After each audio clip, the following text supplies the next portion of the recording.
Welcome back. Of course, looking over the tourism, which is one of the main venues in Egypt as a source of income. And of course, this is because Egypt possesses 1/3 of the world monuments, and because of many reasons, the climate, the location of Egypt, and everything.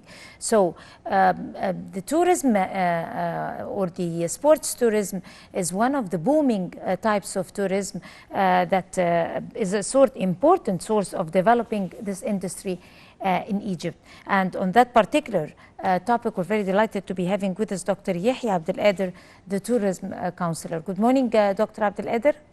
Good morning, Ms. Dina and Ramadan Kareem. Same to you, sir. So sports tourism, we're talking about sports tourism.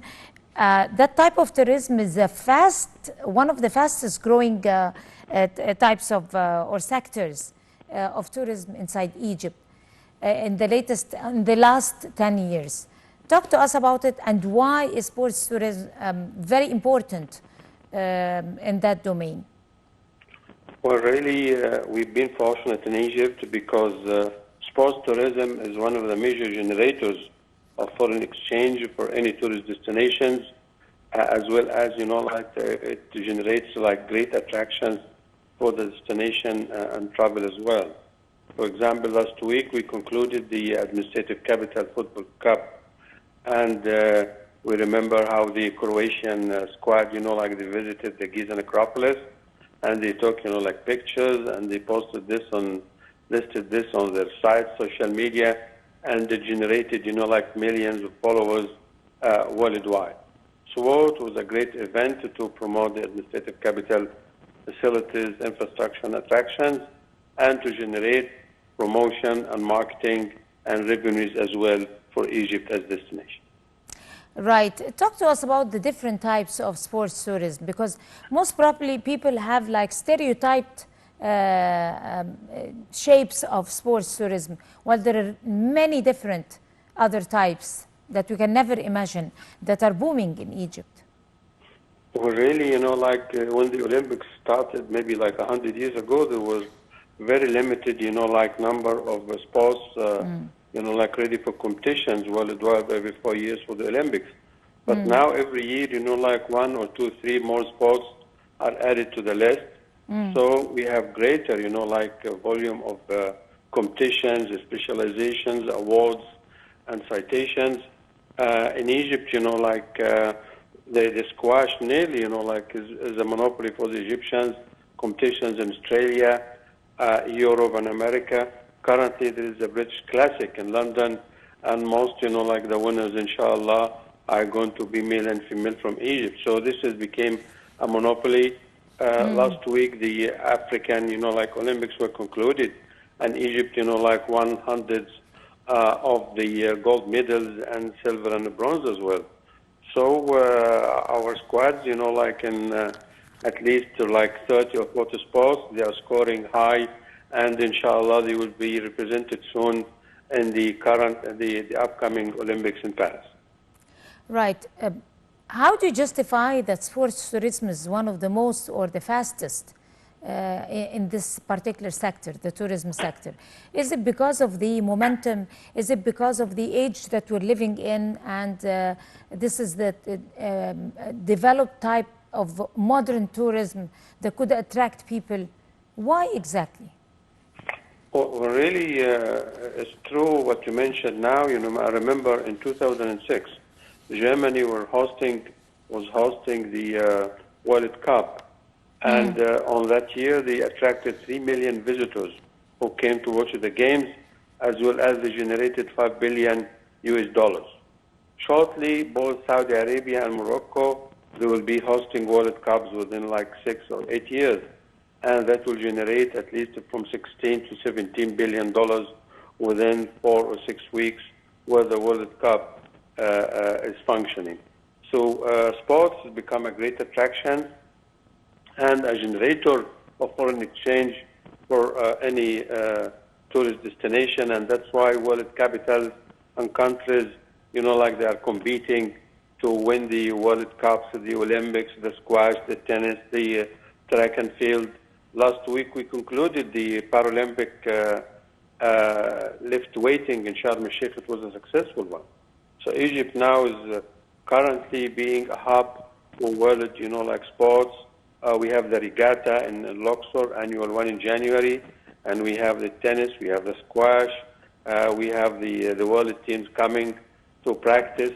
And remember our, like national teams, they were performing and having games, like in the United Arab Emirates, in Saudi.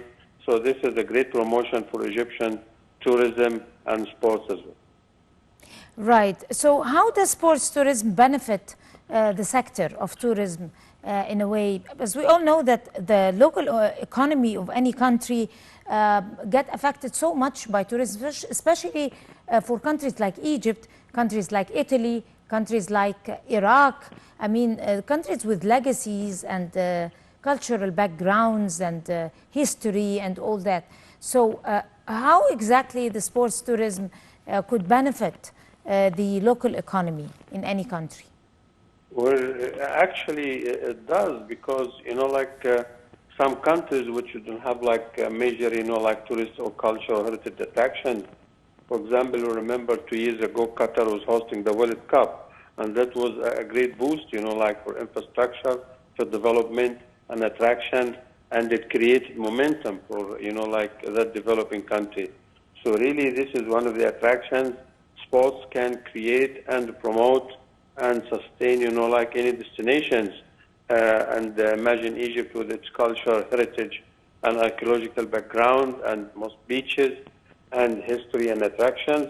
So plus, like when we add, like international sports competition, contests held in major, like destinations on the Red Sea and Mediterranean and in the Nile and Upper Egypt as well.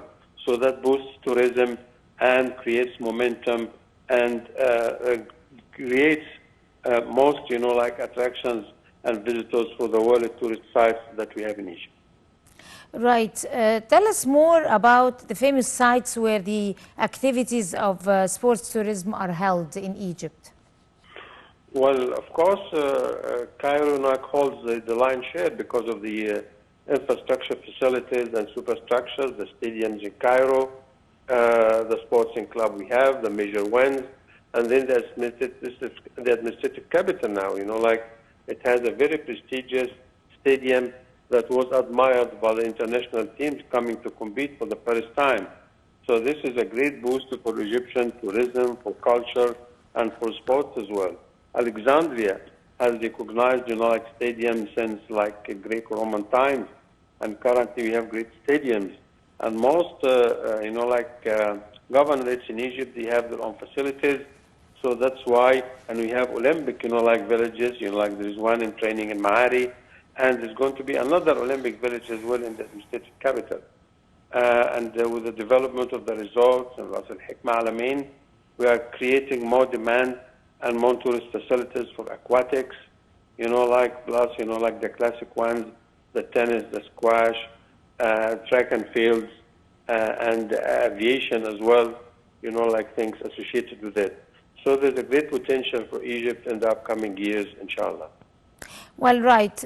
Recently, the Croatian soccer team visited the iconic Great Pyramid, and where they have toured around the place, and they received a comprehensive briefing over the historic significance and how the Egyptian workers built it, and how important are visits like that for sports tournaments or sports teams, or I mean to link authenticity and ancient tournaments and ancient relics with the sports activities to create that bond. That was really a great, advantage and attraction for Egyptian tourism, antiquities, and sports as well. Because the Croatian team is one of the leading teams worldwide, and it has a great star, like Luka Modric. And it's the first time that I see a football team, like is going and practicing, like in the, and having the Giza pyramids in the background.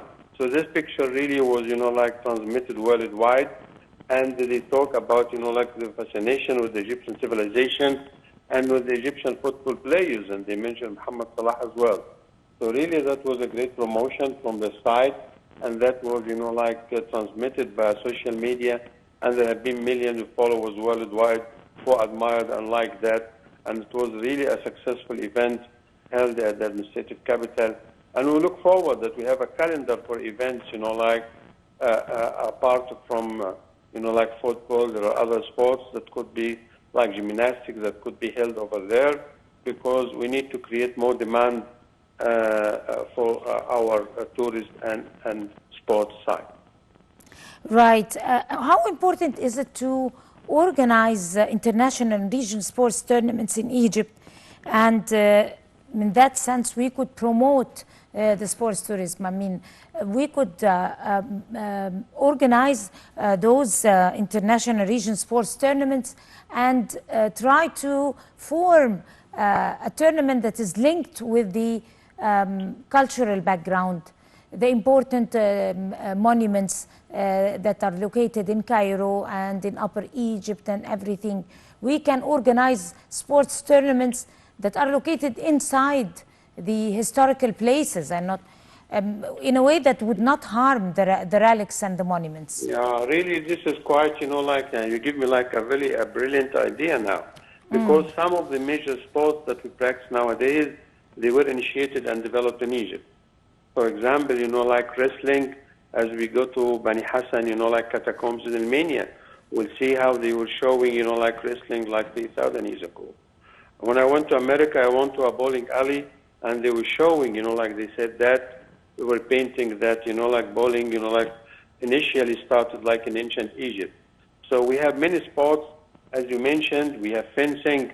So all these, we have classic sports, like at least 10 of them, that could be practiced, like in Aswan, in Luxor, in Mania, and ancient location where we have tourist sites, like archaeological findings and tombs and temples that, showcase how the Egypt performed these, like sports 3,000 or more in history, and that will be very attractive.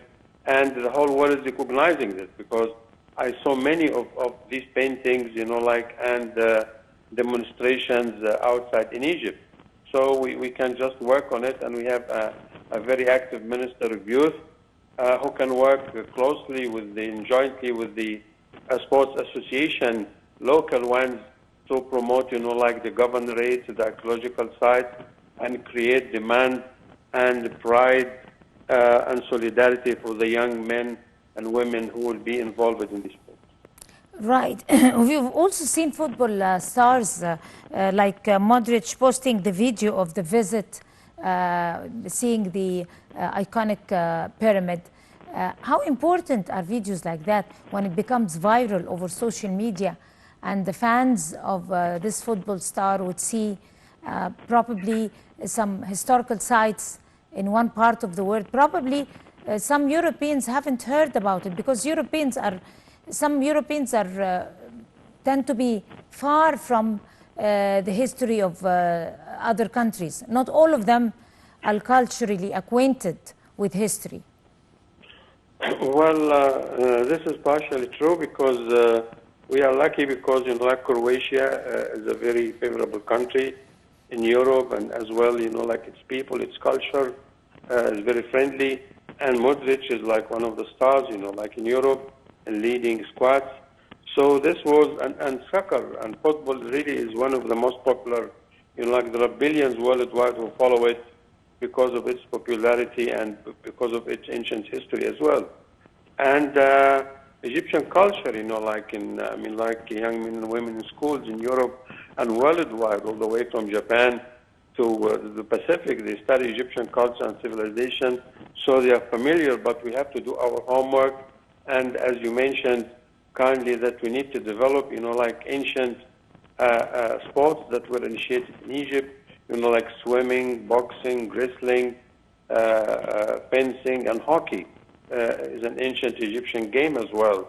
And fencing, horse racing, all these, like some of the attractions we had in Egypt, and it could be developed in the ancient sites and that will create and develop the governorates, and the local population will benefit from it, as well as the country in whole.